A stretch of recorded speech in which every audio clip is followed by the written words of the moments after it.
An intrusive thought is a thought, urge, or image that flashes into your mind unexpectedly that is upsetting or unwanted.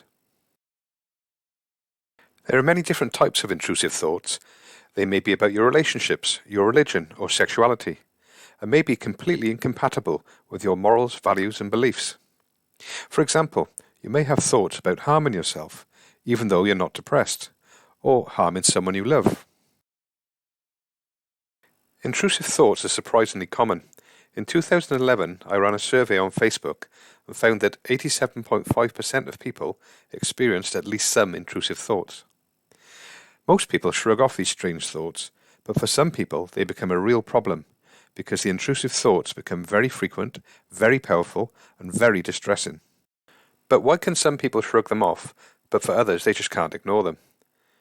Most research points to a combination of genetics and environmental factors, like upbringing, stressful situations, or trauma in early life. If you have a parent with an anxiety disorder, you are much more likely to develop one also. People who are prone to anxiety are much more likely to perform some sort of action or behavior to try and stop or neutralize the thought. The actions that they take start the anxiety cycle. They get an intrusive thought, it causes anxiety symptoms, so they change their behavior to try to neutralize the anxiety that the thought brings. This gives the thought credibility, so the brain sends the thought more often. Repeating this cycle changes their beliefs about the thought. Here is an example.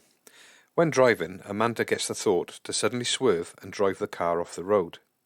She is not depressed or suicidal, so this thought makes no sense at all, but it worries her. When she gets the thought, she feels anxious, tenses up, and gets butterflies in her stomach.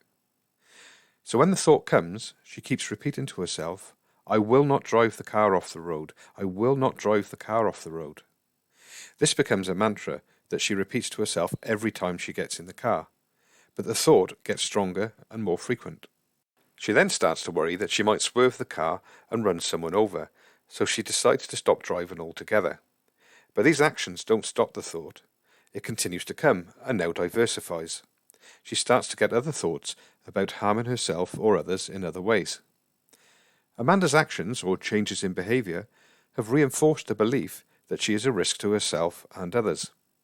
So her anxious brain sends these intrusive thoughts more frequently.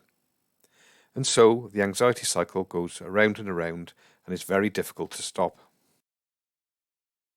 Amanda starts to believe that she might be a psychopath and may be a danger to others. However, nothing could be further from the truth. The fact that these thoughts cause so much anxiety show that she's not a psychopath. Psychopaths don't feel guilt or empathy for others. What Amanda is experiencing is obsessive compulsive disorder. OCD is a very distressing anxiety disorder, but it can be managed through medication and cognitive behavioral therapy. In my next video, I will explain how CBT is used to manage intrusive thoughts and obsessive compulsive disorder. So make sure you subscribe and please share this video so others who are worried about intrusive thoughts can benefit. The key to beating anxiety disorders is knowledge. Let's share that knowledge.